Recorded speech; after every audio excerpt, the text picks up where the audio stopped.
Chers petits observateurs, bonjour à tous. Alors on n'est pas là pour vous parler d'un feu rouge. Où sommes-nous? Où sommes-nous? Dans les rues de Paris. En fait, on voulait vraiment faire comme si vous étiez avec nous. On est vraiment dans les coulisses et vous allez voir Et jouer la présentation de la voiture. Et jouer la découverte parce qu'on est là évidemment pour la DS4. C'est la toute première fois qu'on la découvre. J'ose pas vous dire tout de suite spontanément ce qu'on en pense. Vous allez le voir avec nous. Et regardez, on entre. Elle est là, elle nous tend les bras. Et quand je dis qu'elle nous tend les bras, c'est plus que... ça va au-delà de l'expression. Hein. Elle a une vraie présence.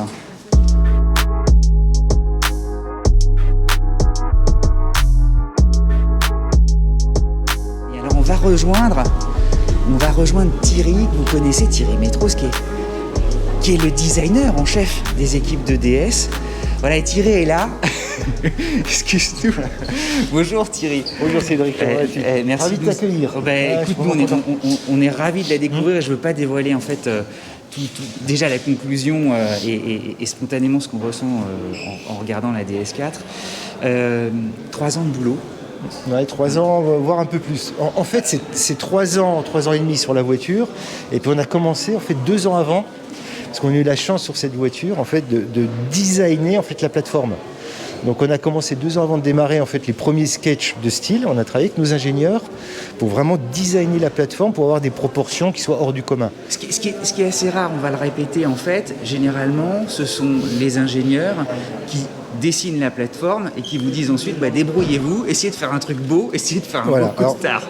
On a de la chance parce que dans le groupe ça marche pas comme ça, donc on a quand même des relations, mais là on a commencé beaucoup plus tôt et puis on a vraiment tuné la plateforme pour DS, donc on a baissé le capot, on a reculé le pare-brise et on a donné ce qui donne vraiment tout son caractère à la voiture, c'est le ratio entre la caisse, parce qu'on est quand même sur une caisse très fine, une caisse de berline, en fait campée sur des super grandes roues. Donc on a des roues de 720 mm de diamètre, donc 72 cm de diamètre, 20 pouces, avec une caisse extrêmement fine. Et c'est ça qui lui donne en fait cette silhouette athlétique. Voilà. Et le mot que j'ai trouvé le mieux pour la qualifier, c'est athlétique, musclé. On voit que les ailes arrière sont super marquées, les campées sur ses roues. Et puis elle est extrêmement compacte, donc ça lui donne son caractère fort. Et je vais le dire, nous quand on est arrivé avec Julien, qui je parle sous son contrôle, on a été éblouis par sa présence, sa posture aussi. Elle fait vraiment particulièrement assise. Elle fait aussi dense, on sent le travail achevé. Tu vois, on sent que vous avez vraiment bossé. Il y a des mélanges de sculptures, mais qui sont justement proportionnés, il n'y en a pas trop. Et de côté aussi très épuré, notamment à l'avant. Et qui rassure beaucoup. Elle a le côté très chic, qui dit voilà qui je suis, mais sans t'intimider. C'est ça. Franchement, en fait, c'est grâce aux proportions. Quand on a des belles proportions, en fait, la voiture, elle en impose d'elle-même par sa prestance. Et il n'y a pas besoin de surjouer le style. Et c'est vrai qu'on a joué un style extrêmement pur, on le voit bien sur l'avant. La calandre a été redessinée aussi. On a redessiné la calandre qu'on a asséchée, elle est beaucoup plus acérée que la génération actuelle. En fait, ça c'est vraiment la deuxième génération en termes d'expression de style, avec des choses beaucoup plus rectilignes, plus sharp, plus tendues. On le voit bien sur la calandre. On a minimisé aussi les zones de chrome. Donc on retrouve juste on a fait la chasse au chrome, on a mis juste ce qu'il fallait. Donc en fait on a juste mis le chrome qui va bien pour souligner le caractère notamment de l'élévation. On a un chrome sur l'élévation qui vient souligner le biton entre le toit et la caisse. Et puis à l'avant on retrouve la connexion entre les projecteurs et la calandre qui se fait avec juste ces 2 petites wings chromées, extrêmement simple. Et après on a une calandre qui est parfaitement flush avec l'ensemble du bouclier. Là, on est attiré par justement le bloc optique. Et ce côté un peu rouge-violet, c'est quoi? C'est un truc... Alors ça, on a déjà ça aujourd'hui sur une DS7, par exemple, et une DS9. Donc ça, c'est le welcome lighting. Quand on approche de sa voiture, on a ces petits éclairages violets qui viennent allumer les phares. C'est sa façon de dire bonjour. Et là, on est pareil, sur des nouvelles générations technologiques sur les projecteurs, parce qu'on a des projecteurs qui sont extrêmement fins. Ça contribue aussi à lui donner son caractère, elle a un regard très incisif. On retrouve une technologie Matrix Beam et Dynamic Bending Light avec les projecteurs qui s'orientent pour éclairer le bord de la route. Petit clin d'œil à la DS de 67, toujours. Ça, on peut pas, on aime bien faire j'aime pas le rétro-design, mais j'aime bien faire des clins d'œil. En parlant de projecteur, le clin d'œil, tout ça, enfin bref, Voilà, ça va avec. Du Matrix Beam, qui est le top de la technologie, et puis une nouvelle génération de DRL, donc les feux de jour, toujours verticaux, et là qui sont directement inspirés de notre dernier concept car ASL, qu'on a présenté début 2021, avec cette double barre verticale, et puis le retour à l'horizontale qui vient poser la voiture. Quand on parle du concept ASL, justement, elle démarre et elle inaugure un petit peu justement cette deuxième génération que tu évoquais. Tout à fait. Qui va clôturer donc des S3, des S4, des S5 qui existaient, c'est ça? Tout à fait, ouais. En fait, le concept car ASL, c'est DS4 qui a inspiré le concept car. Parce que dans l'ordre d'apparition à l'écran, en fait, on a d'abord travaillé sur DS4. Et justement, ces ratios entre des très grandes roues, une caisse fine, l'efficience aérodynamique, une forme de simplification, on le retrouve tout ça sur le concept car. Alors il a exactement les mêmes ingrédients que DS4. Pour qu'on comprenne bien, en fait, c'est quasiment elle qui a inspiré le concept. Oui. Dans les proportions, elle reprend aussi, elle inspire aussi des éléments de style. Quand on voit le dessin du pied arrière de DS4, on va en parler, tu nous en parlais tout à l'heure en préparant un peu les choses. Tu étais hyper content d'avoir réussi cette pièce-là. Alors là, l'aile arrière, ah oui. Ouais. C'est une fierté en design et puis une super collaboration aussi avec nos emboutisseurs. Il y a un nombre de plis, c'est impressionnant. Ouais. Ah bah ça, on peut dire que c'est un chef-d'œuvre d'emboutissage. Je pense qu'il n'y a pas une voiture en production aujourd'hui qui a une aile arrière aussi complexe à emboutir. On va les compter, donc il y a un pli ici. Donc on a une ligne extrêmement marquée ici, vraiment un air très très vif. On a des formes pleines, des formes creuses, des formes pleines. Ouais. On a ces doubles quarts aussi, qui est en emboutissage une vraie prouesse, un vrai savoir-faire qu'on a chez nous. Qui se prolonge en plus sur le feu. Et après on retrouve tout le modelé de l'arrière. Et quand on regarde le delta entre le toit et la roue, oui, ça se termine en bas. On a une profondeur en fait d'emboutissage. Qui était un vrai challenge pour nos équipes. Et tu disais les équipes, entre le design justement et Sochaux, vous rencontriez régulièrement. Ah oui. Ils venaient au bureau, chacun faisait l'aller-retour pour voir ce qui était faisable. On a eu pendant des mois, on avait les experts emboutissage qui sont à Sochaux et une partie des métiers qui sont avec nous. Ils venaient toutes les semaines. Ils venaient voir la maquette, ils venaient voir les numérisations en cours et on les challengeait sur la valeur du rayon, la profondeur de l'emboutissage. Un petit peu pour essayer d'avoir 100% de ce que vous vouliez. Voilà. Et qu'eux étaient contents de revenir en disant ça y est, on a réussi et tout ça. Exactement. En fait, comme nous, on est passionnés de notre métier, il faut savoir que les emboutisseurs chez nous, ils sont amoureux de leur métier. Ils ont un vrai savoir-faire et ils sont heureux de prendre des challenges et d'arriver à faire un style. C'est leur passion. C'est leur passion, à relever le défi. Et là, on peut dire vraiment qu'ils ont été jusqu'au bout de leur savoir-faire sur cette aile arrière. Puisqu'on est à l'arrière aussi, les aérodynamiciens, eux, conseillaient un toit pas en pente douce, mais un peu différent de celui-là, et toi, t'as pas lâché avec tes On n'a pas lâché. Et non. On l'a jamais. Ça devait être sympa, les réunions. C'est parfois mouvementé, mais on aime bien ça. Parce que de toute manière, c'est mouvementé. Des fois, c'est un peu rude, on va dire. C'est un peu rude, mais c'est normal. C'est normal. C'est la vie d'un projet. Et il faut ces échanges qui finissent par être constructifs. Donc là, sur l'arrière, on a voulu jouer une lunette qui est très inclinée. Et on voit. On voit que la lunette est très inclinée. C'est ça qui donne le côté ultra dynamique à la voiture. Cette silhouette quasiment coupée, associée au pavillon long. Le 3/4 arrière, c'est vrai qu'il se passe un truc. Le 3/4 arrière, c'est une tuerie. Enfin, moi, c'est mon angle favori. Et on voit que la lunette très inclinée, le pavillon très long, ça lui donne du caractère. Et c'était pas gagné en aéro, puisque l'idéal aérodynamique, c'était une lunette qui était beaucoup, beaucoup plus redressée, pas aussi couchée. Et donc on nous a dit au début, non, votre lunette couchée, ça marchera jamais, les gars. C'est même pas la peine. Ça marche pas en aéro, c'est pas dans les règles. Voilà. Mais on a tenu bon. J'ai envoyé 27 mails pour te dire non. Voilà. Et donc on a gardé. En fait, on est parti de la lunette couchée qu'on voulait absolument. Et après, on a trouvé la bonne combinaison en fait entre l'efficience du toit, donc la chute du toit, sa longueur, le travail sur le soubassement, le travail sur les côtés de la voiture. Et au final, la combinaison en fait, de tous ces éléments a fait que la lunette inclinée, finalement, ça marchait vachement bien. Et marchait peut-être même mieux qu'une lunette plus redressée. C'est chouette de découvrir tous les ingrédients. Et ça, on a travaillé comme avec les emboutisseurs, les aérodynamiciens. Toutes les semaines, ils venaient nous voir. Tous les mois, on faisait un essai, on passait en soufflerie, on travaillait avec eux. Attends, il y a des petits Et ils détails. nous ont suivis. Excuse-moi, qu'est-ce qui se passe là? Il y a le logo DS qui est repris un petit peu, c'est ça? C'est une première mondiale aussi, c'est une vraie innovation. On le voit pas tout de suite. Non. Puis ensuite, tu dis il y a un truc. Ouais, mais là, cette voiture, elle est comme ça. Tu vas voir qu'on va découvrir plein de petits éléments. Ah ben tiens, ils ont fait ça. Et en fait, c'est ce qu'on appelle du reflective design. Hein. En fait, c'est une innovation technologique. C'est sur le verre. Sur le verre, on retrouve cette trame DS en fait qui est comme un effet un peu mercurisé, qui permet en fait de faire un peu de transition avec la carrosserie et de masquer en fait les zones de collage de la lunette, qui sont jamais très belles. Ça fait des zones noires mortes en fait. À l'intérieur, on voit qu'à partir de là, c'est ça? C'est ça. Ok, d'accord. Donc ça gêne pas du tout la visibilité. Par contre, en extérieur, ça permet de masquer complètement l'émaillage, la zone de collage qui est pas très belle. Et puis cette transition avec la carrosserie, c'est magique. Non, puis mercurisé, c'est marrant ce nom parce que c'est comme les miroirs, c'est ça, au mercure, Oui, c'est ça? Ouais, c'est un petit clin d'œil au 18e, 19e siècle, on ouais. savait faire que ça, quoi, je crois. Et ça fait partie des...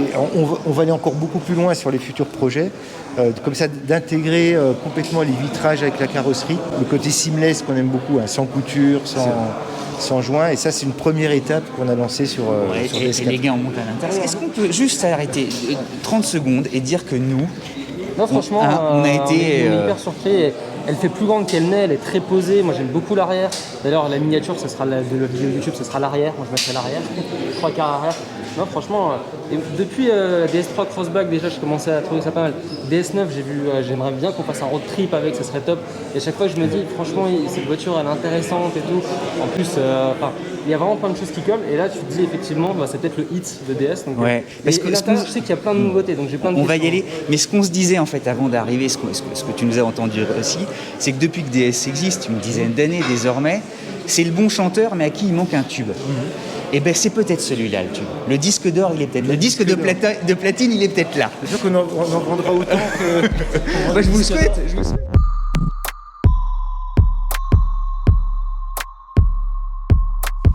Bienvenue à bord. Bienvenue à bord. Voilà, donc à l'intérieur de DS4, il y a beaucoup de choses à dire. La première chose, c'est ce qu'on appelle la.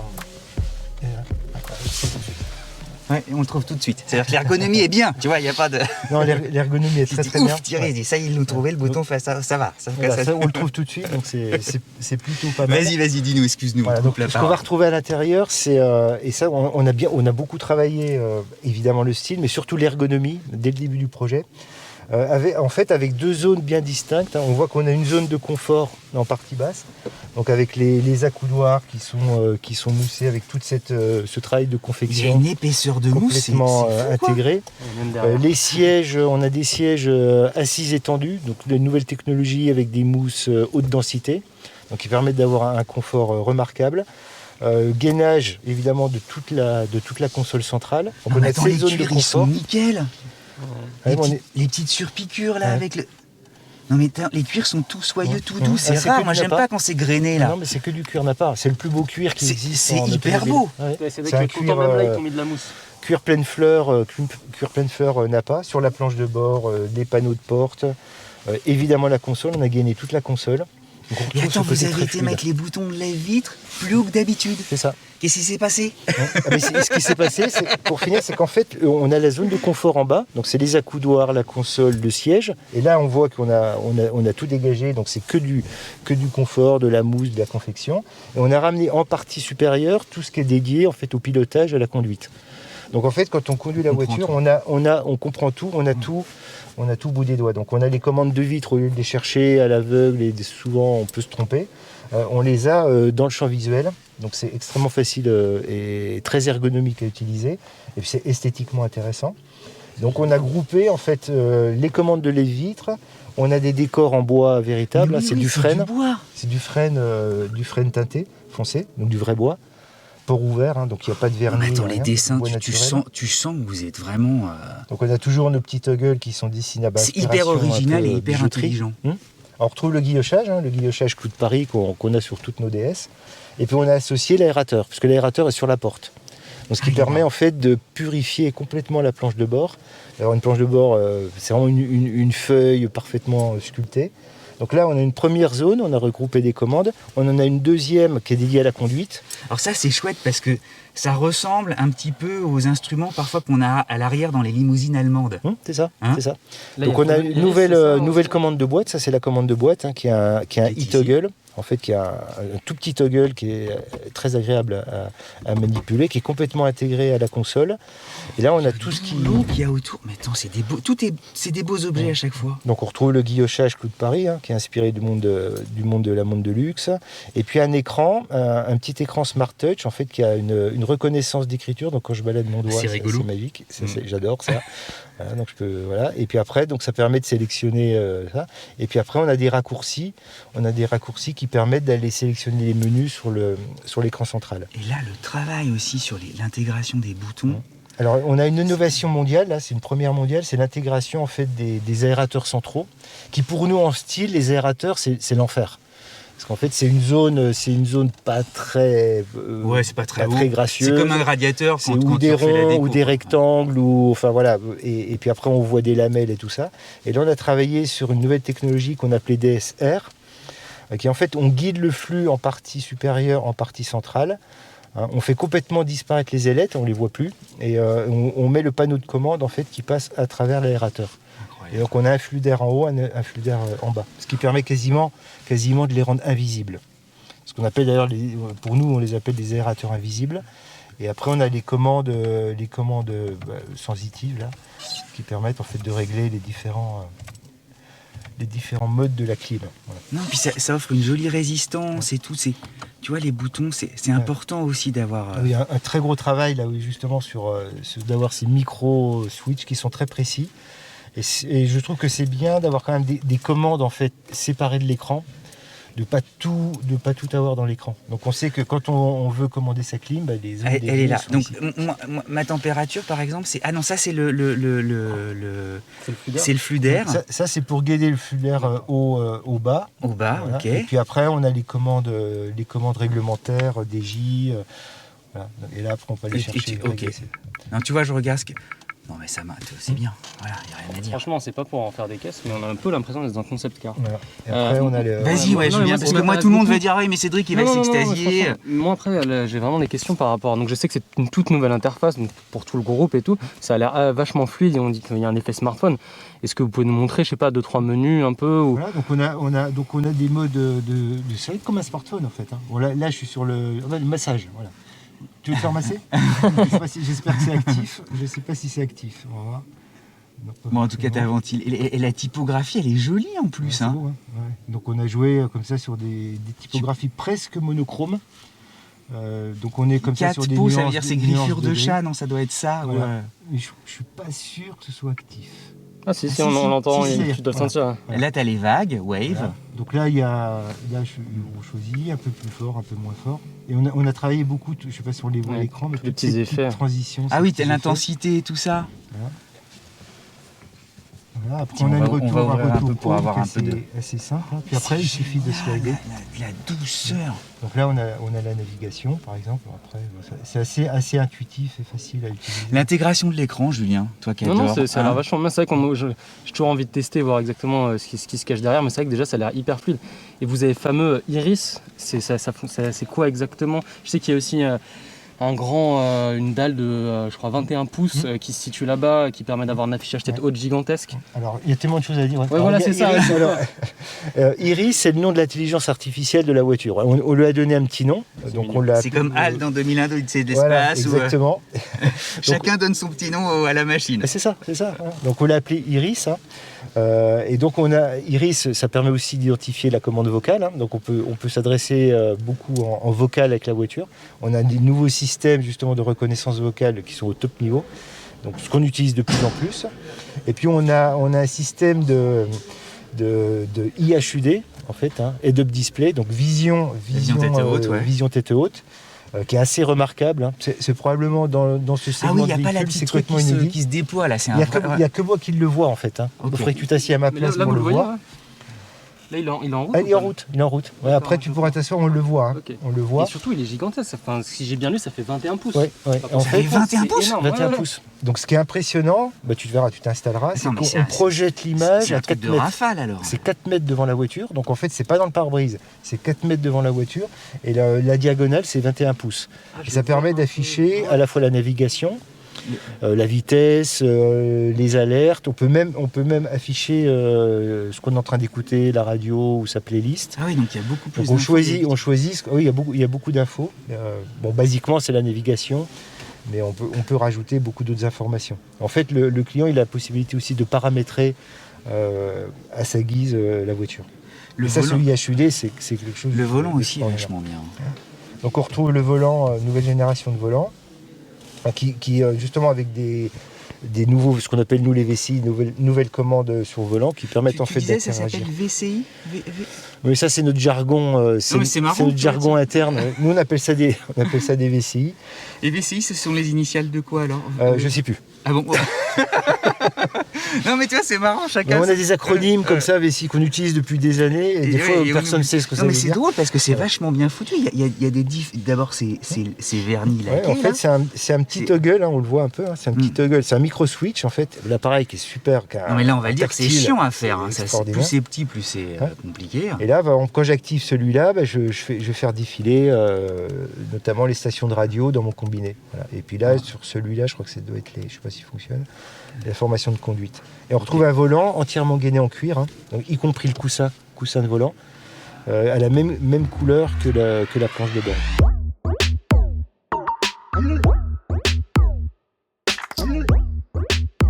En attendant, on a l'impression d'être sur un salon de l'auto. En attendant, on va faire le point sur les carrosseries. Il y a 3 types de carrosseries, en tout cas 3 ambiances différentes. Ouais. Alors il y a la DS4 qu'on a vue juste avant, la Crystal Pearl. On a la version Cross qui est devant nous. C'est écrit là, ouais. C'est dessus d'ailleurs, voilà. Avec un typage un peu plus baroudeur. Parce qu'il y a des clients qui sont plus à la recherche comme ça, de quelque chose d'un peu plus tough, comme un peu plus baroudeur, 4x4, SUV. Ce serait votre version, grosso modo, all-road, quoi. Un peu... Oui, c'est un peu ça. Voilà, oui, dans l'esprit, c'est ça. Avec un côté plus protecteur.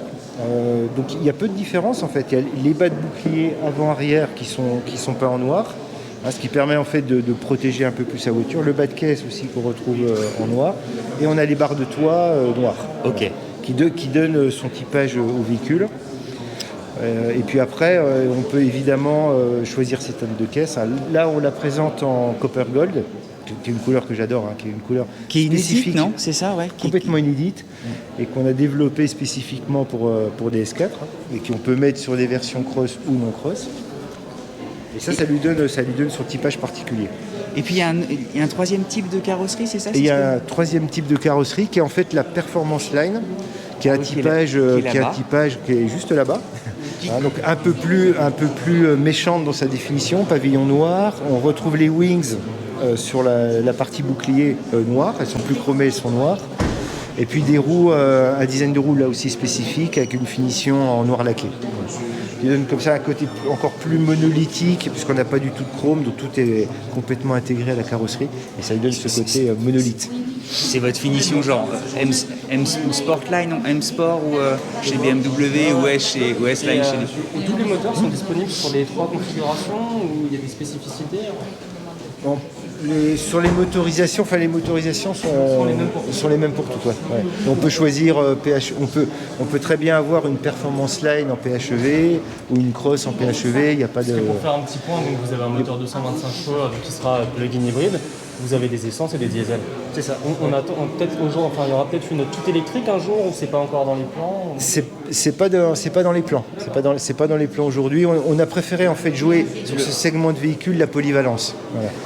Et on sait que les clients de ce type de véhicule, en fait, c'est souvent une voiture unique qui doit servir à partir en week-end, aller travailler. Donc les versions full elec, elles sont moins adaptées aux clients du segment C. Ouais. On imagine que le plug-in hybride ils sont souvent motorisés. Ouais. On imagine que le plug-in c'est 225 chevaux, c'est ça, c'est cette motorisation qui a été retenue. C'est ça, c'est 225 chevaux. Ça va faire le gros des troupes, quoi. Ça va être avec la fiscalité d'aujourd'hui. Oui, ça va être un mix, comme on dit, un mix important sur la voiture. Et puis c'est une voiture. C'est ce que veulent les clients. Les clients, puis c'est une voiture aussi souvent achetée en société, j'imagine. sûr. Ça va être Thierry, merci beaucoup. Juste une dernière Merci, question. Cédric. Je sais que c'est trop tôt de parler de prix, c'est toujours comme ça lors d'un reveal. On a du mal à imaginer qu'elle soit pas dans le marché. T'as quand même une petite idée ou pas pour Non, j'ai pas c'est encore un peu tôt pour en parler, j'ai pas le droit de le dire. Non, mais en plus je les connais pas précisément, donc je vais dire des bêtises. Ouais. Elle sera très bien positionnée par rapport au contenu technologique, l'attrait de la voiture. Elle sera très bien positionnée par rapport à nos concurrents.